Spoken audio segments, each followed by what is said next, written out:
Good evening students, welcome back to SST class. देखिए पिछली class में आपको हिस्ट्री का चैप्टर नंबर 2 जो कि 3 चैप्टर है, ठीक है, जो बुक में जिसका नंबर दिया हुआ है भारत में राष्ट्रवाद, वो मैं शुरू कराया था, ठीक है, जिसमें आपको उसका इंट्रोडक्शन दे दिया थोड़ा सा और उसको बताया था आपको किस तरीके से जो पहला विश्व युद्ध था वो एक बहुत बड़ा रीज़न बना लोगों के असंतोष का, जिससे कि लोग जो थे इकट्ठे हुए और उन्होंने भारत में जो राष्ट्रवाद हुआ उसके खिलाफ लोग एकजुट हुए और लोगों ने उसमें बढ़ चढ़कर हिस्सा लिया था, ठीक है। इसी समय भारत में एक नेता का उदय हुआ जिसका नाम था महात्मा गांधी, ठीक है, जो कि दक्षिण अफ्रीका से भारत में लौटे थे 1915 के अंदर। और उन्होंने जो सबसे अंग्रेजों में लड़ने का सबसे जो अच्छा हथियार जो निकाला उसका नाम था सत्याग्रह, यानी सत्याग्रह का सबसे पहला प्रयोग किया था गांधी जी ने, वो किया था दक्षिण अफ्रीका के अंदर। वहाँ पे जो किसान थे, ठीक है, उन किसानों के लिए वो खड़े हुए थे क्योंकि वहाँ पर भी जो रंगें की नहीं चलती थी, वहाँ पर अंग्रेजों का शासन था, तो वहाँ पर लोगों के साथ भेदभाव किया जाता था। इस भेदभाव को हटाने के लिए गांधी जी ने वहाँ पर सत्याग्रह आंदोलन चलाया था, ठीक है, और इसी सत्याग्रह का प्रयोग उन्होंने भारत के अंदर किया था, ठीक है। सत्याग्रह का प्रयोग भारत में करने के लिए उन्होंने 3 आंदोलन चलाए या 3 सत्याग्रह आंदोलन चलाए थे 1917 में, ठीक है, 1916 में सबसे पहले बिहार के अंदर चंपारण में, 1917 में खेड़ा में और 1918 के अंदर उन्होंने अहमदाबाद में सत्याग्रह आंदोलन चलाया था, जो कहीं ना कहीं सक्सेस हुआ था। और इसकी वजह से इन तीनों ही क्षेत्रों के अंदर अंग्रेजों को झुकना पड़ा था। तो गांधी जी को लगा कि सत्याग्रह अपने आप में सबसे बड़ा हथियार है और सत्याग्रह का मतलब है सत्य के लिए आग्रह करना, और इस आग्रह के द्वारा हम शत्रु को बिना अस्त्र शस्त्र उसको पराजित कर सकते हैं। इसी कड़ी के बाद आगे देखते हैं रॉलेट एक्ट, ठीक है, रॉलेट एक्ट। देखिए रॉलेट एक्ट एक काला कानून था जो कि भारत में लागू हुआ 1919 के अंदर, ठीक है। देखिए इस रॉलेट में क्या था, सत्याग्रह की कामयाबी से उत्साहित गांधी जी ने 1919 में प्रस्तावित रॉलेट एक्ट के खिलाफ एक राष्ट्रव्यापी आंदोलन सत्याग्रह आंदोलन चलाने का फैसला लिया। भारतीय सदस्यों के भारी विरोध के बावजूद इस कानून को इंपीरियल लेजिस्लेटिव काउंसिल ने बहुत जल्दबाजी में पारित कर दिया था। इस कानून के जरिए सरकार को राजनीतिक गतिविधियों को चलने और राजनीतिक कैदियों को 2 साल तक बिना मुकदमे चलाए जेल में बंद करने का अधिकार मिल गया था। रॉलेट एक्ट था क्या? रॉलेट एक्ट अंग्रेजों द्वारा पारित एक काला कानून था और इस कानून के द्वारा जो अंग्रेज लोग थे, ठीक है, जो अंग्रेज लोग थे वो भारतीयों पर बिना मुकदमा चला उनको 2 साल तक जेल में डाल सकते थे। यानी जो भी राजनीतिक इवेंट करने वाला व्यक्ति होता था, कोई प्रदर्शन कर रहा है अंग्रेजों के खिलाफ, कोई जुलूस निकाल रहा है अंग्रेजों के खिलाफ या कोई उसकी आलोचना कर रहा है, तो ऐसी कंडीशन में जो ब्रिटिश सरकार थी वो ऐसे लोगों को जो राजनीतिक इवेंट करती थी, ऐसे लोगों को बिना मुकदमा चला उनको जेल में डालने की परमिशन मिल गई। ये था रॉलेट एक्ट, ठीक है। तो ये काला कानून था जो कि जिसका भारतीय लोगों ने विरोध भी किया, लेकिन विरोध करने के बावजूद भी जो ब्रिटिश सरकार थी उसने इस कानून को पारित किया, ठीक है, और देश में ये लागू हो गया। और इस कानून के जरिए अंग्रेज सरकार ने बहुत सारे भारतीयों को जेल में डाल दिया, वो बिना मुकदमा चलाए, ठीक है। महात्मा गांधी ऐसे अन्यायपूर्ण कानूनों के खिलाफ अहिंसक ढंग से नागरिक अवज्ञा चाहते थे। इसे 6 अप्रैल को हड़ताल से शुरू होना था, इसलिए गांधी को लगा कि सत्याग्रह करना है और सत्याग्रह के लिए उन्होंने इस चीज़ को विरोध करना था। लेकिन विरोध करने का जो तरीका होना चाहिए वो होना चाहिए कैसा? सत्याग्रह। और इसकी शुरुआत होनी थी 1919 6 अप्रैल के दिन। विभिन्न शहरों में रैली जुलूसों का आयोजन किया गया। रेलवे वर्कशॉप में कामगार हड़ताल पर चले गए, दुकानें बंद हो गई। इस व्यापक जन उभार से चिंतित तथा रेलवे व टेलीग्राफ जैसी संचार सुविधाओं के भंग हो जाने की आशंका से भयभीत अंग्रेजों ने राष्ट्रवादियों पर दमन शुरू कर दिया। यानी अंग्रेजों को लगा भाई जब बहुत से लोगों ने हड़ताल कर दी, काम करना बंद कर दिया कामगारों ने, तो क्या हुआ कि रेलवे, संचार, टेलीग्राफ ये सारी सुविधाएं बंद हो गई। और बंद होने की वजह से उनको लगा कि भाई बंद हो जाएंगी, कुछ बंद हो गई थी, कुछ बंद होने वाली थी, तो उनको लगा, उनको आशंका लगी इस चीज़ की, इसलिए उन्होंने क्या कर दिया कि जो राष्ट्रवादी थे उनका दमन करना शुरू कर दिया। अमृतसर में बहुत सारे स्थानीय नेताओं को हिरासत में ले लिया गया। गांधी जी के दिल्ली में प्रवेश करने पर पाबंदी लगा दी गई। 10 अप्रैल को पुलिस ने अमृतसर में शांतिपूर्ण जुलूस पर गोली चला दी। इसके बाद लोगों, बैंकों, डाकखानों और रेलवे स्टेशनों पर हमले करने लगे। मार्शल लॉ लागू कर दिया गया और जनरल डायर ने कमान संभाल ली। ठीक है, यानी अमृतसर में इसका प्रभाव थोड़ा ज़्यादा देखने को मिला, दिल्ली अमृतसर ज़्यादा देखने को मिला। वहाँ पर दिल्ली में गांधी जी के प्रवेश करने प्रतिबंध लगा दिया। इसके अलावा अमृतसर में एक शांतिपूर्ण जो जुलूस निकाल रहे थे उस पर पुलिस ने गोलियां भी चलाई। ठीक है, बैंकों, डाकखानों, रेलवे स्टेशनों पर लोगों ने हमले करना शुरू कर दिए। और इस चीज़ को देखते हुए ब्रिटिश सरकार ने जो पंजाब की कमान थी वो जनरल डायर के हाथ में दी। ठीक है, जनरल डायर, ठीक है, जनरल डायर के हाथ में उन्होंने उसकी कमान दे दी।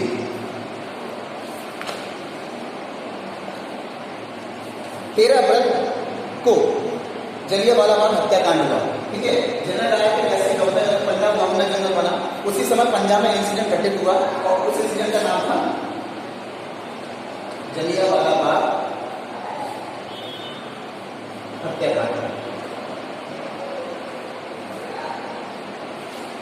जलियांवाला बाग इसकी शुरुआत हुई थी 13 अप्रैल को, यानी ये इंसिडेंट हुआ था जलियांवाला बाग हत्याकांड, ये हुआ था 13 अप्रैल 1919 को।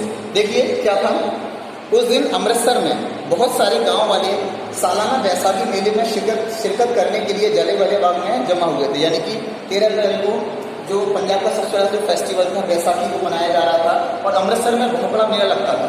और इस मेले में शिरकत करने के लिए जो बहुत सारे लोग थे वो अमृतसर के अंदर एंटर कर रहे थे, वहाँ पर आ रहे थे। काफ़ी लोग तो सरकार द्वारा लागू किए गए दमनकारी काम का विरोध करने के लिए एकत्रित हुए थे। यानी कि बहुत से लोग थे ऐसे जो कि सालाना जुलूस के अंदर जो वहाँ पर जुलूस निकलता था या जो मेला होता था उस मेले में शिरकत करने आ रहे थे। लेकिन इनमें से बहुत से लोग ऐसे भी थे जो कि इस जो रॉलेट एक्ट था उसका विरोध करने के लिए जो लोग थे वो वहाँ पर एकत्रित हो रहे थे।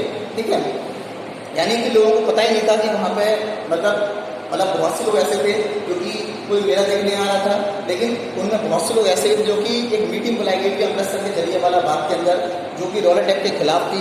उस मीटिंग में बहुत से लोग थे वो हिस्सा लेने आ रहे थे। ठीक है, यह मैदान चारों तरफ से बंद है। जलियांवाला मैदान का जो बाग था पूरा वो चारों तरफ से बंद था। शहर से बाहर होने के कारण वहाँ जुटे लोगों को यह पता ही नहीं था कि इलाके में मार्शल लॉ लागू किया जा चुका है। यानी कि जो लोग शहर से मतलब बाहर से लोग आ रहे थे, ठीक है, दूसरे शहरों से लोग अमृतसर के अंदर आ रहे थे, उन्हें ये पता ही नहीं था कि शहर में मार्शल लॉ लगा हुआ है। मार्शल लॉ मतलब कि देखते ही गोली मारने का आदेश। यानी अगर कोई सरकार के खिलाफ आलोचना करता हुआ देखा जाता है या कोई पॉलिटिकल इवेंट करता हुआ पाया जाता है तो ऐसी कंडीशन में उस व्यक्ति को देखते ही गोली मारने का आदेश ब्रिटिश सरकार द्वारा दे दिया गया था। तो बहुत से लोग जो कि मेले में शिरकत करने आ रहे थे उनको पता ही नहीं था कि पंजाब के अंदर मार्शल लॉ लग गया। ठीक है, जनरल डायर हथियारबंद सैनिकों के साथ वहां पहुंचा और जाते ही उसने मैदान से बाहर निकलने के सारे रास्तों को बंद कर दिया। यानी जब मीटिंग चल रही थी वहां पर जलियांवाला बाग के अंदर, अचानक जनरल डायर वहां पर आ गया, उसने एंटर किया और जो उस जलियांवाला बाग के निकलने के जो सारे रास्ते थे वो उसने बंद कर दिए और उन लोगों को जो कि वहाँ मीटिंग में जो लोग व्यस्त थे उस जगह पर, उसने बिना कोई वार्निंग दिए अपने सैनिकों के साथ वहाँ पर आ गया और बिना कोई वार्निंग दिए उसने उन लोगों को गोली चलाना शुरू कर दिया। ठीक है, जिसमें सैकड़ों लोग मारे गए। बाद में उसने बताया कि एक सत्याग्रहियों के जहन में दहशत और विस्मय का भाव पैदा करके एक नैतिक प्रभाव उत्पन्न करना चाहता था। यानी कि इतने सारे लोग उसके अंदर मारे गए, उसको कोई भी मतलब उसको डर नहीं था इस चीज़ का, क्योंकि उसको कहना ये था कि वो जो सत्याग्रही हैं उनके मन में अपना खौफ पैदा करना चाहता था, इसलिए उसने ऐसा इंसिडेंट किया था। ठीक है, तो ये था एक जलियांवाला बाग हत्याकांड इंसिडेंट जो कि हुआ था आपका 13 अप्रैल 1919 अमृतसर के अंदर। ठीक है, जैसे जैसे जलियांवाला बाग की खबर फैली, उत्तर भारत के बहुत सारे शहरों में लोग सड़कों पर उतरने लगे, हड़तालें होने लगी, पुलिस से मोर्चा लेने लगे और सरकारी इमारतों पर हमला करने लगे। सरकार ने इन कार्यवाहियों को निर्ममता से कुचलने का रास्ता अपनाया। सरकार लोगों को अपमानित और आतंकित करना चाहती थी। सत्याग्रहियों को जमीन पर नाक रगड़ने के लिए घिसक कर चलने और सारे साहिबों को सलाम मारने के लिए मजबूर किया गया। लोगों को कोड़े मारे गए और गांव पर बम बरसाए गए। हिंसा फैलते थे। महात्मा गांधी ने आंदोलन वापस ले लिया। यानी कि जैसे ही जो अमृतसर में जो इंसिडेंट हुआ, जलियांवाला बाग इंसिडेंट हुआ, जैसे ये खबर अमृतसर से निकल के दूसरे शहरों में पहुंची, लोग नाराज हो गए, उनको उनका उनका गुस्सा भड़क उठा, उनका गुस्सा था ब्रिटिश सरकार के खिलाफ। तो ये ऐसे लोगों ने विद्रोह कर दिया और बहुत सारे लोग सड़कों पर उतर आए, हड़ताल करने लगे, पुलिस से मोर्चा लेने लगे, सरकारी इमारतों पर हमला करने लगे, ठीक है। लेकिन ब्रिटिश सरकार ने भी इन सारे जो इंसिडेंट जो मतलब जो लोग कर रहे थे उसको निर्ममता से कुचलना शुरू कर दिया। उसने बहुत सारे लोग गिरफ्तार कर लिया, ठीक है। वो गिरफ्तार किया, उसने सजा दी उनको, ठीक है। कोड़े बरसाए गए, जो लोग पकड़े आते थे उनको नाक रगड़ने के लिए, सलाम ठोकने के लिए, ठीक है। और घिसट कर चलने को उनको कहा जाता था उनको, ठीक है। और लोगों को कोड़े बरसाए गए, गांव के गांव निशाने बनाए गए, बम फैलाए, मतलब बम उनको बरसाए गए। और जब देखा गांधी ने कि उनके सत्याग्रह आंदोलन के अंदर इतनी हिंसा हो रही है, एक तरफ ब्रिटिश सरकार की हिंसा को उतारू थी, दूसरी तरफ जो भारतीय लोग थे वो भी हिंसा को उतारू थे, वो भी हिंसा करना शुरू कर दिया उन लोगों ने। उन्होंने मतलब ब्रिटिश सरकार के इमारतों और सरकारी इमारतों निशाना बनाना शुरू कर दिया था, ब्रिटिश अधिकारियों को मारना शुरू कर दिया था। इस चीज़ को देखते हुए गांधी ने जो सत्याग्रह आंदोलन था उसको वापस ले लिया, क्योंकि गांधी जी के जो आंदोलन थे वो अहिंसा पर आधारित थे। और जब उन्होंने देखा कि उनके सत्याग्रह का हिंसा लगातार बढ़ती चली जा रही है, तो ऐसी हिंसा को देखते हुए गांधी ने सत्याग्रह आंदोलन को वापस ले लिया, ठीक है। भले ही रॉलेट सत्याग्रह एक बहुत बड़ा आंदोलन था, लेकिन अभी भी यह मुख्य रूप से शहरों और कस्बों तक ही सीमित था। महात्मा गांधी पूरे भारत में और भी ज़्यादा जनाधार वाला आंदोलन खड़ा करना चाहते थे, लेकिन उनका मानना था कि हिंदू मुसलमानों को एक दूसरे के नज़दीक लाए बिना ऐसा कोई आंदोलन नहीं चलाया जा सकता। यानी गांधी का वक्त ये था कि भाई रोलर सत्याग्रह चलाया गया था 1919 के अंदर गांधी द्वारा, तो एक व्यापक आंदोलन था, बड़ा आंदोलन था, लेकिन ये मेरी कस्बों और शहरों तक ही सीमित था। यानी इसमें जो बहुत बड़ी आबादी थी देश की, उसने पार्टिसिपेट इसमें नहीं किया था इसने। यानी मेनली जो सत्याग्रह आंदोलन हुआ था, जो रोलर के खिलाफ हुआ था, उसमें जो कस्बे और शहरों के लोग थे वही इसके अंदर शामिल थे। तो गांधी लगता था कि हमें कोई आंदोलन जो है क्या है वो तभी सफल हो सकता है जब उसमें व्यापक रूप से बहुत सारे लोग उसके अंदर शामिल हो। इसलिए गांधी जी का कहना ये था कि मुझे मतलब जन आंदोलन बनाना मेरे को, यानी कि कोई भी अगर आंदोलन चलाना है तो उसके लिए बहुत सारे लोगों को साथ पार्टिसिपेट करना होगा। और उनका जो मेन जो कहना था वो था, कहना किसके लिए था, हिंदू और मुस्लिमों के लिए। क्योंकि उस समय की हम बात करें तो भारत में हिंदू और मुस्लिमों की आबादी, यानी हिंदू की आबादी ज़्यादा थी और लगभग जो मुस्लिम थे वो भी काफ़ी आबादी में बहुत ज़्यादा थे इसके अंदर, भारत के अंदर।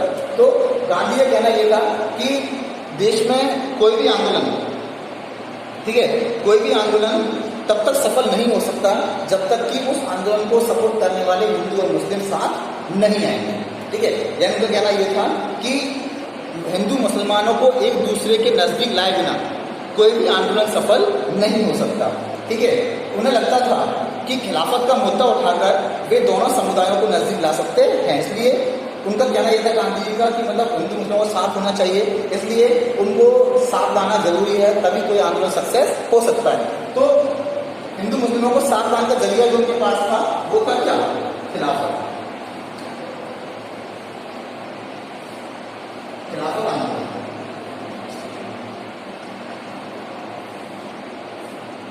ठीक है। खिलाफत आंदोलन यानी गांधी जी को लगा कि जो खिलाफत आंदोलन चल रहा है उस खिलाफत आंदोलन के जरिए वो जो गांधी जी हैं वो हिंदू मुस्लिमों को साथ ला सकते हैं। कैसे देख, खिलाफत आंदोलन था क्या, पहले विश्व युद्ध में ऑटोमन तुर्की की हार हो चुकी थी।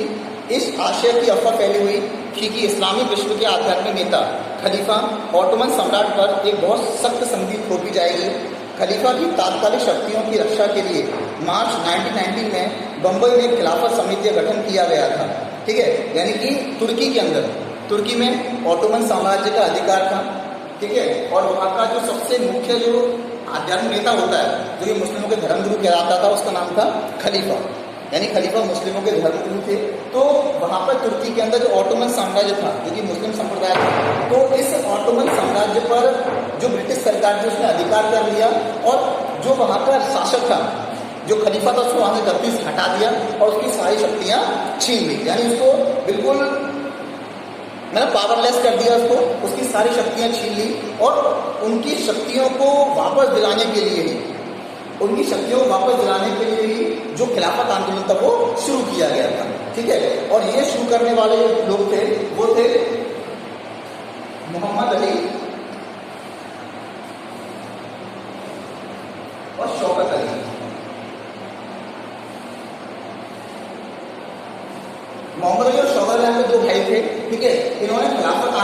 शुरुआत की थी और इसकी शुरुआत करने के लिए 1919 में बम्बई में एक खिलाफत समिति का गठन किया गया था, ठीक है।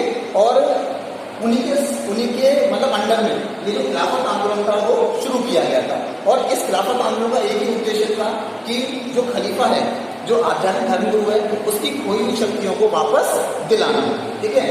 तो गांधी जी को लगा कि खिलाफत आंदोलन के जरिए वो मुस्लिमों को सपोर्ट हासिल कर सकते हैं, इसलिए गांधी जी ने ये कहा कि भारत में स्वराज हासिल करना है, वो तो उनका लक्ष्य है ही है, ठीक है, आज़ादी हासिल करने का लक्ष्य है ही है, लेकिन उससे पहले हमें अपने जो मुस्लिम भाई हैं उनको साथ लाना होगा। और साथ लाने के लिए गांधी जी ने जो खिलाफत आंदोलन था उसको सपोर्ट किया, खिलाफत आंदोलन सपोर्ट किया। उन्होंने कहा कि हम भी मतलब खलीफा की जो कोई शक्तियां उसको वापस लाने के पक्ष में है, इसलिए उन्होंने जो खिलाफत आंदोलन उसका सहयोग किया और खिलाफत आंदोलन को अपना सहयोग देना शुरू कर दिया। इस चीज़ से उत्साहित होकर, इस चीज़ से सारी जगह की मतलब मुस्लिमों को लगा कि देश का एक बहुत बड़ा नेता जो है क्या वो उनको सपोर्ट कर रहा है, तो उन्होंने भी, मुस्लिमों ने भी मतलब गांधी जी को वचन दिया कि उनका जो भी आंदोलन होगा अंग्रेजों के खिलाफ उसमें भी वो बढ़ चढ़ कर हिस्सा लेंगे उनकी तरफ से, यानी लड़ेंगे उसके अंदर, ठीक है। तो वो भी उनका सपोर्ट करेंगे क्योंकि गांधी उनका सपोर्ट कर रहे थे इसी वजह से।